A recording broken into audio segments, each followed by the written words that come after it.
Менә инде вакыт әйтелгән, баланны төшләндерү, ягъни балан пирогына, балан эшлеге әзерләүне күрсәтәбез. Аны безгә Сания апа Маликова җиткерә. Сания апага 92 яшь, аның тәҗрибәсе зур һәм ул шундый тәмле итеп балан пироглары пешерә. Сания апа, нәрсәләр кирәк баланны төшләндерү өчен? Сөйләле безгә шуны.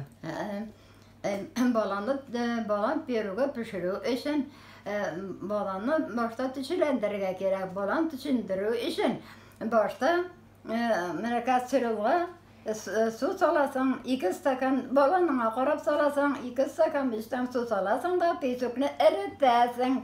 Песок эреп биткәнче кайнатасың да, кайнап чыкканның соңында баланны саласың шунда. Баланны салганның соңында бер 20 минутмы, ярты сәгатьме кайнатырга кирәк.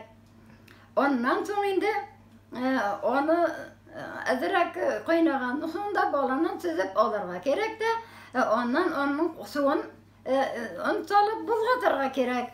Ondan sonra balanını salıp birge bulgatasın. Ne için deysen balan atı bir kota bulganıp izilip bite. Şunun için balanını alıp suununa şilendirge kerek. Ondan sonra birge bulgatırga kerek. Bulgatkanın sonunda bir minut, 2 minut kana kaynatasın da